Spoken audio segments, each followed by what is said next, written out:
Hi guys, and welcome to another episode on Amazonia PPC channel. For today's episode, we have a really special guest, Stephen Pope from My Amazon Guy. You all know him, so uh, welcome, Stephen. Thanks Let for us having me give on, you Igor. a brief intro if there's anybody who doesn't know you.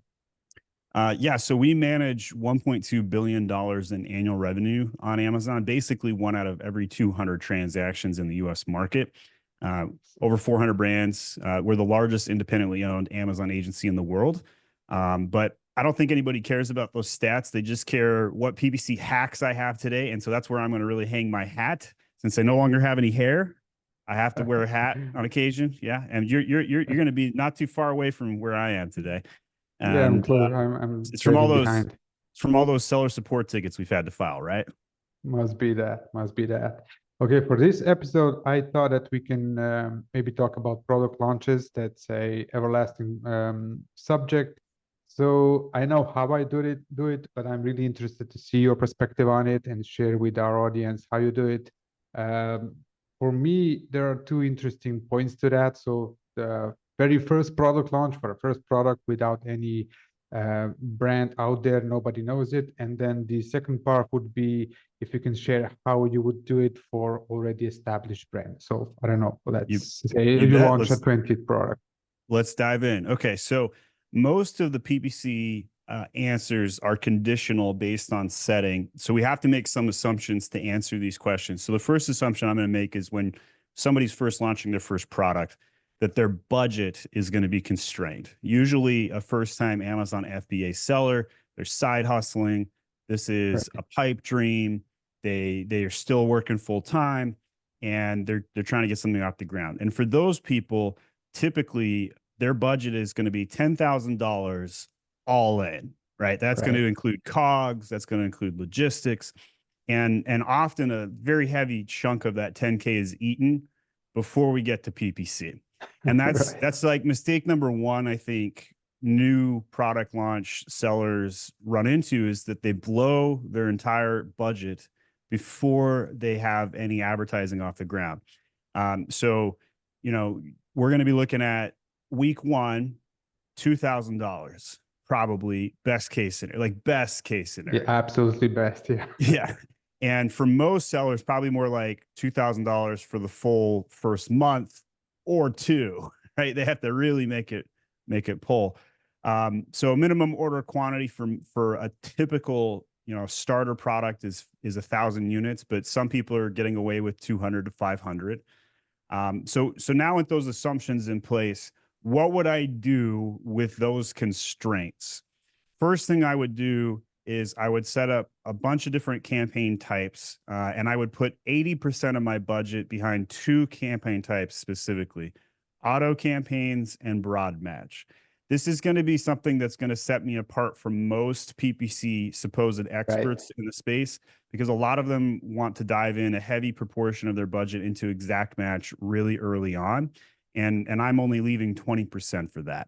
So 80% of the budget's day one, broad match, and auto campaigns. There's a very heavy reason why I do this.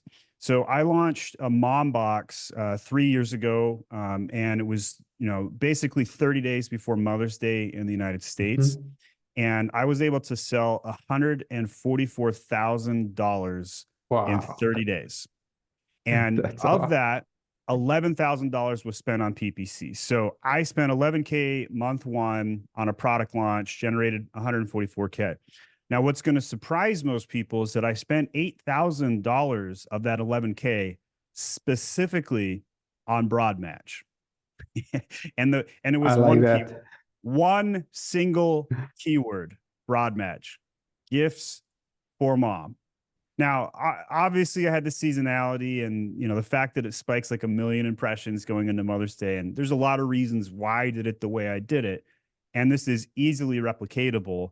But the basic fact is this: I was able to get my product to organic rank #1 for the term gifts for mom 48 hours before Mother's Day, and That's that's an amazing. So insane yeah, sorry, fact. the way I see it, the important takeaway is here is not it's not like this is how you do product launch anytime throughout the year. you really took the context into the equation, like, hey, it's the seasonality and I want to launch my giftable product, so it's going to be different if you did that in middle June. So I suppose that you waited for the specific time to launch a product, not like you were not eager, like, hey, I want to launch it in May, even though it's a giftable product, right? So I'd like to take credit for the fact that this was an intentional choice on my end. But in reality, me, like most Amazon sellers, we're just scrambling and they're like, holy shit, I barely have time to get this up in time for the run. That was the reality, right? And I think most sellers can relate to that. Having said that, I do have strong beliefs that launching a product right before a seasonal rush is a great idea. And so like a November 1 launch of any item is generally a favorable time frame to launch because you get that Q4 bump, Black Friday bump, Right. and there's just a lot of benefits. And PPC costs actually go down, conversion goes up during that time period, and so there's just a lot of things that go well. So the Mother's Day rush, which was actually smaller for gifts for mom than the Christmas rush, was the second best time to launch this product, and I barely got it up in time. So when I first launched it, it was T minus 30 days, and I launched day one, and I get like one sale, and I'm like, oh crap, what's going to happen? And I'm like, it's got to be the main image. And I spent some time fixing the main image, and not a lot of people talk about main images when it comes to PPC strategies, but I just want to touch on this for a brief moment. Because when you're launching a product, there is nothing more important than the main image of your product. So when you have that remaining $2,000 that you have left over for your product launch, I would put a solid 200 of that not in PPC and into fixing your main image. Like run a pick food test, Right. hire some designer to like, give you multiple options and run some tests. And that will make your PPC go so much farther. I But agree 100%. Yeah. but one of the other things that I think a lot of people don't talk enough about is pricing during launches. So click-through rate, we've established incredibly important, worthy of a product PPC launch conversation, and pricing is as well. I launch products at 50% off until I have 50 units in sales. And then I have a strategy, and I've got the full like step-by-step strategy at myamazonguy.com/price. But we basically level step it 5 or 10 points at a time, every 20 to 50 units in orders as we're trying to progress the product launch. And if you do this, your PPC will be 3 times more effective. What happens when you're 3 times more effective with PPC? Well, you're actually net positive on your marketing budget and your PPC goes farther. So I also want to mention that as a key component of a PPC launch strategy. But in terms of the PPC components, a lot of people will start with an auto campaign and then they'll negate the good keywords from the auto and promote it over to exact match. And I really want to indict that. I think that's a terrible strategy. And I think that if a keyword is working in an auto campaign, leave it the hell alone, right? Yeah. Like It's make your almost exact like a match myth, campaign I as would say. well. Those are PPC myths out there. Yeah, you can name 10 of them. One of them is that negating everything in auto. Since you mentioned that negating, can you give us a little bit more context on how you structured that broad campaign with the gifts from mom keyword and broad match? I Yep. suppose you had a bunch of negatives out there, or you just let it Tons. go. Yeah. Yeah, tons. Yeah. So the key to a great broad or an auto campaign, which costs less than an exact match campaign, is the negations. And this is where I think a lot of the PPC community is led astray in negation strategy. I think that they negate the opposite of the actual thing they should negate. So I think a lot of old school PPC courses taught you negate good keywords and then you segment them out. And I'm pro segmentation, let's be clear, but I think I think there's a misunderstanding of why you segment or how you segment and cannibalization, and I'd love to dive into that. But Right. primarily on an auto and broad match campaign, any keyword that's converting, leave it alone. And then things that don't work, let's say I'm selling this metal tumbler here, and the keyword like wine glass or the keyword plastic showed up, and it's a steel tumbler. chances of that working for a steel tumbler is extraordinarily low. That's going to make sense to negate. But if I was following the PPC advice of 2015 from the typical standard PPC course, if I got the steel tumbler keyword to convert on an auto, it would teach to negate it there and then put it into an exact match campaign. The problem with that in 2024, and it probably was valid back in 2015, quite frankly, but the problem with that in 2024 is that PPC costs are higher on exact match bidding because everybody has been taught to build these exact match campaigns and are ignoring the auto and the broad. And therefore, the cost to obtain that impression is actually lower on the auto and the broad. And Amazon seems to be rewarding it disproportionately. They're pushing it more and more. Why? Well, you can look at there's the way that they changed the settings of exact match campaign. There's no such thing as exact match anymore. It's exact-ish match, right? So yeah, that's a good name for it. Yeah, they're clearly pushing you towards the looser targets on purpose. So you might as well embrace that and then build the broad campaign and then negate all the things that Amazon's going to put superfluously in there that don't make sense. Right. Thank you very much for that. Yeah, good negation is key. And it's always been like that. I like to draw a parallel between Google Ads because I've been doing that for a few years before we jumped into the Amazon space. And yeah, negatives even in Google are crucial, especially for there in Google Ads. There's a thing called quality score, and I really like the Google Ads and thank them for that. I think eventually we'll see something like that in Amazon too. So they take into consideration while calculating quality score is if I remember correctly, that's a landing page experience, which is crucial. Here would be like a product listing, is it optimized or not? Then they have click-through rate and ad relevancy. So how relevant is your ad? Do you use headlines with keywords that are related to the product and the images and everything? So I think in the future we're going to see something like that. So that's where negation also comes in place. You don't want to show up, as you said, for glass cups when it's a steel one because of the relevancy. Okay, and what about how that compares for an already established brand and a launch of a new product? So I think there's a lot of crossover in the strategies. The biggest difference here is going to be budget and the ability to go deeper or broader, maybe both on some of these campaign structures. So I think when you're a first time seller, there's so many things that are confusing and there's just so much road rash to obtain. There's a lot of taxes you have to pay. And I'm not talking about VAT or actual taxes. I'm talking about like mistake taxes. And so when you're first starting out, having an auto campaign is really easy to set up. Having a broad match campaign is really easy to set up, just hard to manage because you go back and add negations. But right. If we look at the fact that when I did that first time product launch, I spent $8,000 on a single keyword on a broad match, it made it very easy for me to manage that campaign. And it was highly effective and I had good outcomes. So I think when we look at a more sophisticated brand or its product launch, we're going to see a lot more of diversification on the campaign setup. We're going to probably see a much deeper keyword selection. There's going to be a master keyword list built. And a new time seller will be like, what's that?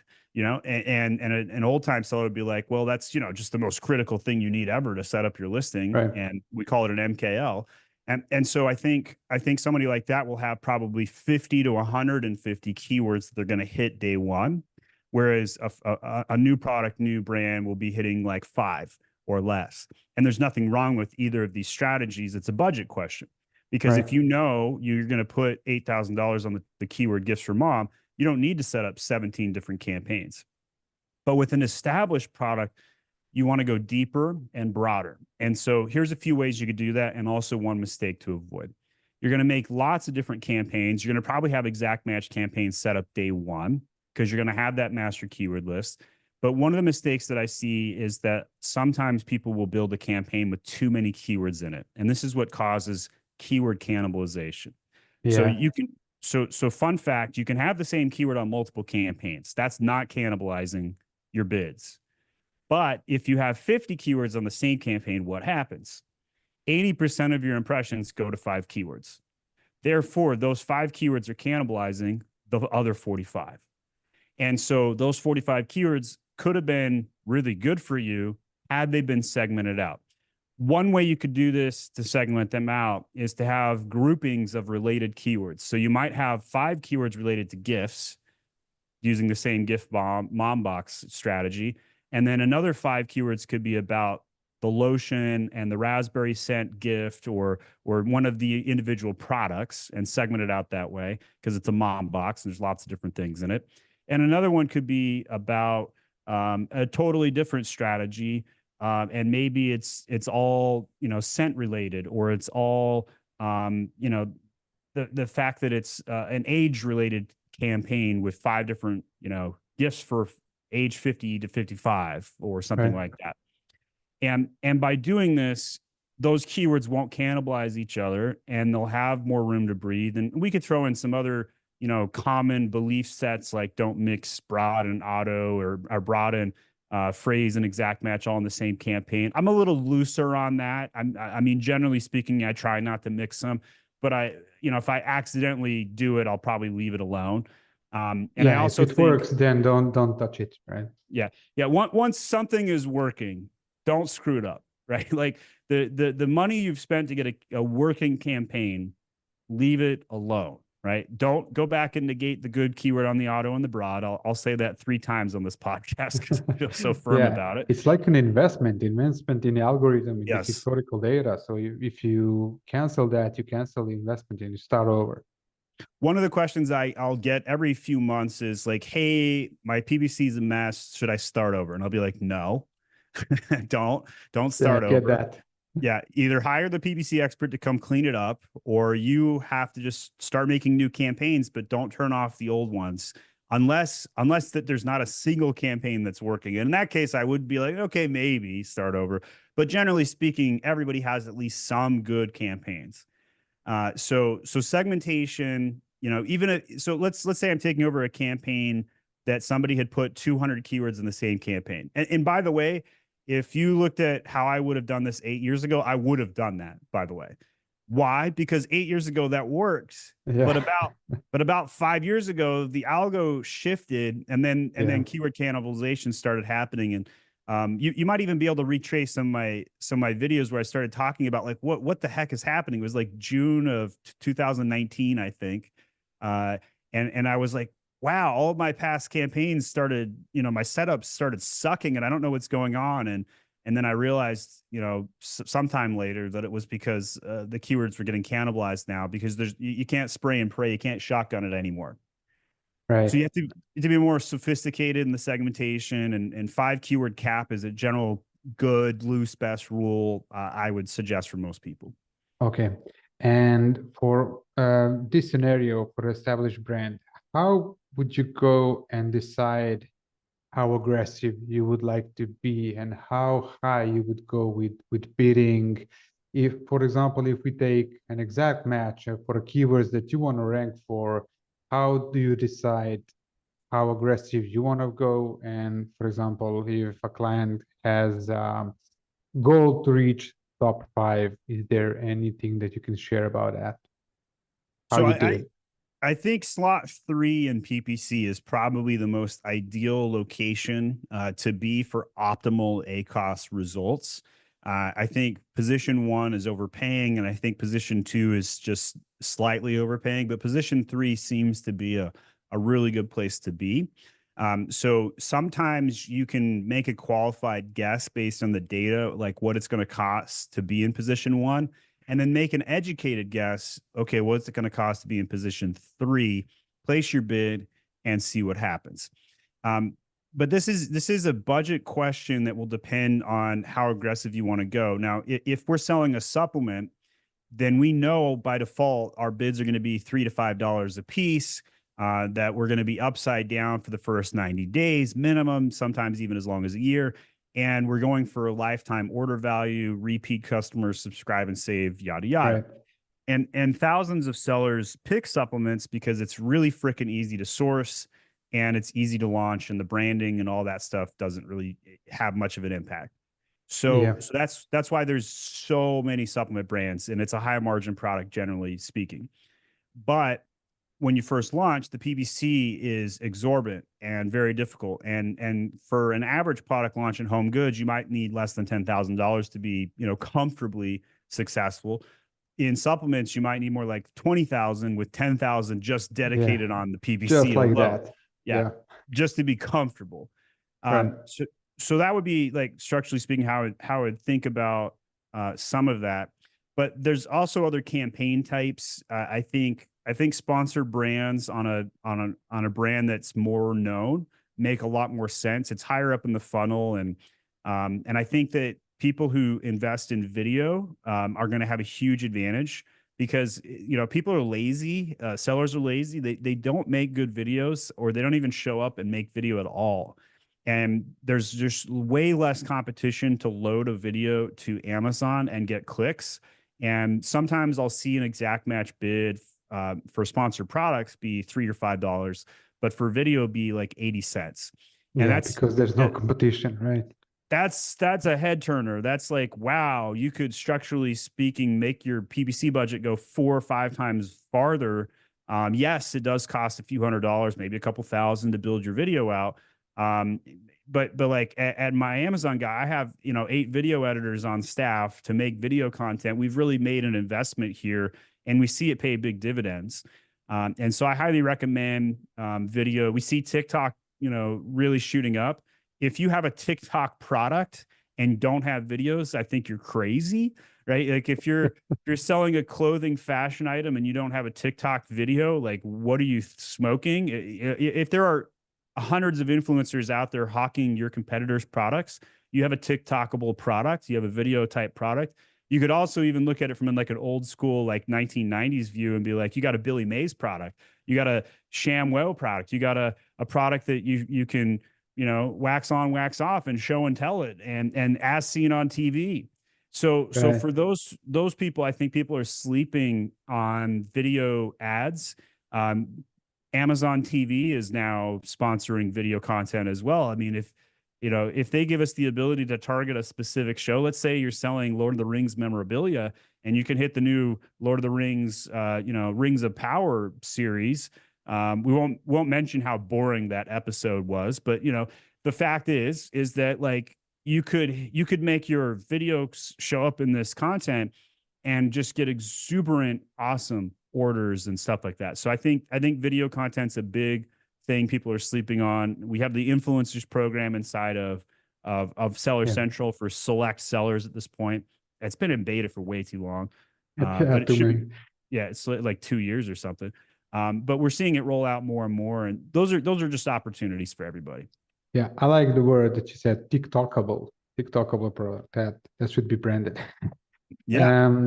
What do you think about the fact would you ever include any type of sponsor brand ads during the product launch? Yes. So I would, but only for established brands, not the new product launch. Right. And so this is going to be category dependent. Certain categories this will work better than others. But if you have 3 products and you're launching the new product, having it show up to other high review products in that sponsored brand, because sometimes the headline ads show reviews, can be very beneficial. By association, this product is part of the established brand. I can trust it, etc.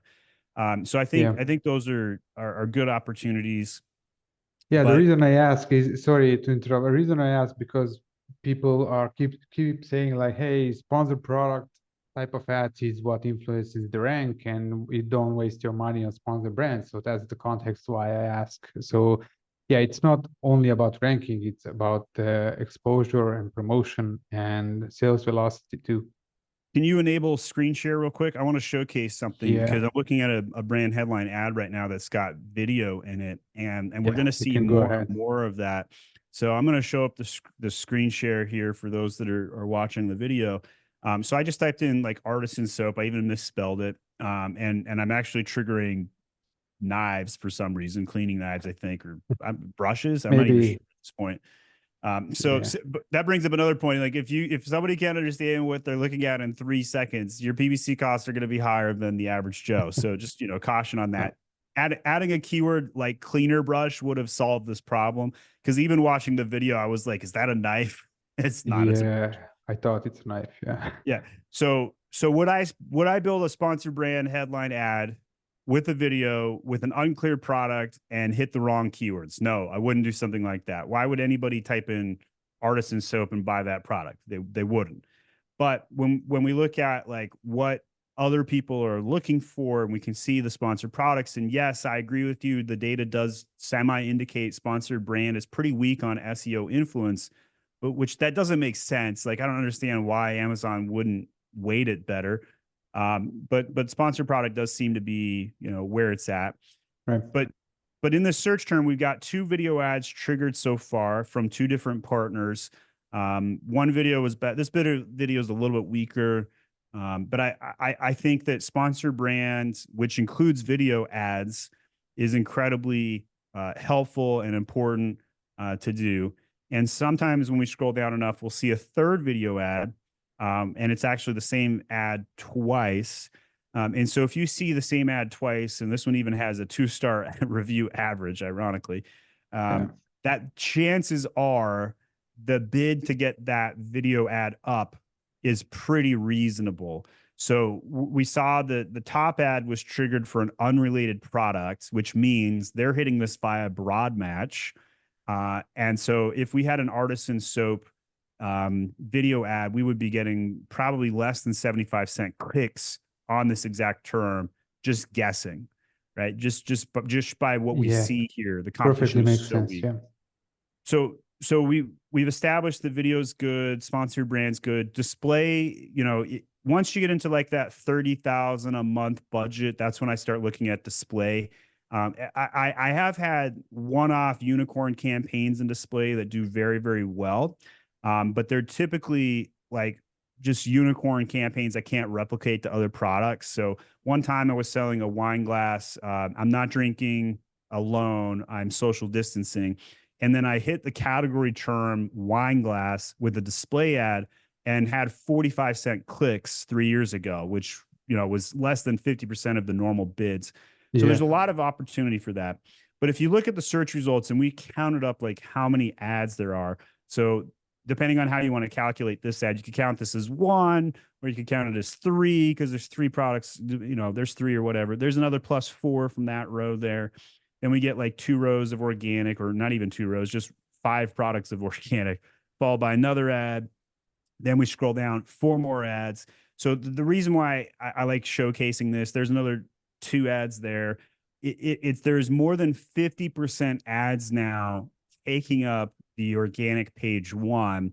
And even if you get that 50%, 80% of the above the fold is an ad when you load the page. So the question of, how important is PPC is self-evident. Most people listening to this podcast obviously already buy into it. Otherwise, they wouldn't be listening to a PPC podcast. But the fact of the matter is, once you understand just what search looks like, that answers a couple of other questions that sometimes people ask, such as, if I'm organic rank 1, do I need to spend money on PPC? And the answer to that is most definitely yes. Why? Always I was yes. organically ranked number 1 for the term wine glass for 2 years, and my ads got banned because one day Amazon woke up and said, "Screw you, Stephen Pope." No, not really, but probably somebody there didn't like me. I don't know. Who knows? Like people listening to this podcast feel that way sometimes. Like they think they're getting targeted. They might be. Sometimes they are. I've seen some pretty, fishy stuff in my days.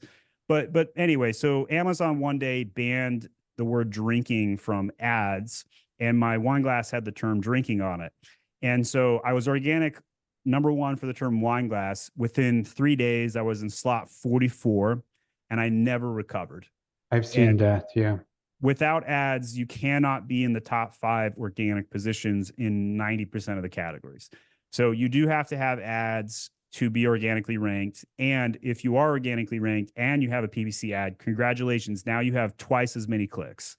And that's not a waste, and it's very important. So established brands, yes, even if you're organically ranked with one product, should you advertise the other? 100% yes. Nice. Thank you very much. To wrap it up, one final question. Since you mentioned and proven how important it is to have ads, what would you say is the perfect ratio between ads, ad sales, and organic sales? Well, In the your perfect opinion? ratio would be 0% ads and 100% organic, but of course that's not possible. 10 years ago, I had 2-cent PPC clicks for position one when I was selling rice cookers for a company called Nisbets, owned by the British.